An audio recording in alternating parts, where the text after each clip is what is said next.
What's up, guys? Thanks for coming back, doing another Spark video. This is the one I actually planned to do on Tuesday, but things got mixed around just because we had some good questions come in, so I appreciate you guys asking good questions.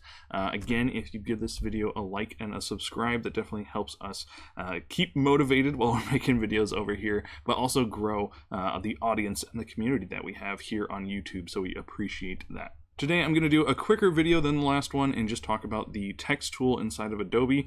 If you click on this text, you'll start to see all of the different options we have to mess around with this text tool. I'm not going to go through all of this. Actually, if you guys want to check out our course, I go through each one of these tools pretty in depth and talk about how you can use all these things to create competitive designs. But really the thing I wanted to focus on today and show off and hopefully encourage you guys to go check out this tool for yourselves is actually the type of fonts that we can choose here inside of Adobe. So if we go ahead and click here where it says font family, you'll see that this is going to load quite a few fonts that we have here, and you can upload your own fonts. You do have to actually have a pro account to upload your own fonts, but that's an option if you have your own fonts that you want to use.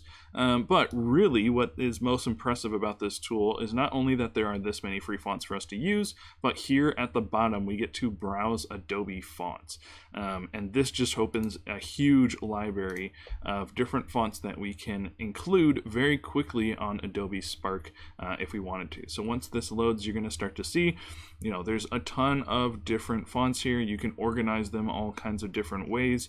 This is definitely something I suggest you come in here and poke around with. Now, I will warn you guys, don't go too font crazy. Usually most of my designs, like I always preach, I keep them bold, clean, and simple.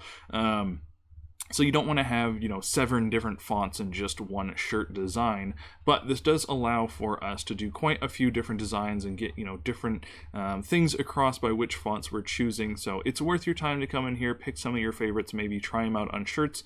This also allows us to split test a lot of these different fonts on, you know, shirts. If you just have a text-based shirt and you want to change something about it, you can change the color and the font and just try split testing with those two things super quickly because of how many different fonts there are here. So just to show you how quick and easy it can be to add one of these, if I go to View Font Family, this is going to show us all the different fonts. So you'll actually see this switch up here on the top right hand. If we go ahead and switch that, it's going to activate these fonts that we picked.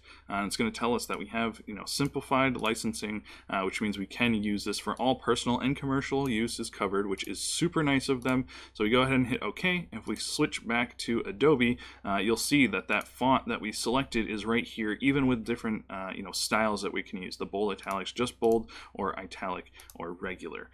So that opens up so many possibilities when we have this huge library of fonts. Like I said, you can quickly come in here, switch out the color, switch out the font, and have, you know, something that you can split test the market with. You can try to find new customers with these designs, and all very quick and simple. That paired with the icon tool, but I mean, even just text designs by themselves are really fantastic. Even we just go to Amazon to show off that you can just use text-based designs and have success. If we go to Funny Shirt, which is one of the most popular places for shirts, a very hard place to compete. As you can see, there's a lot of results here.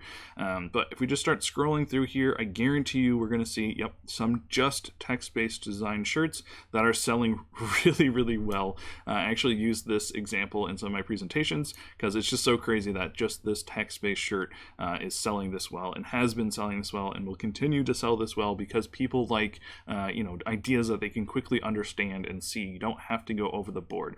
Most of the designs on this page are pretty simple designs, but again, there are just the text-based designs that are on one of the most popular pages where people come to, you know, buy shirts, and these text-based designs are selling just fine. There's a lot of them here.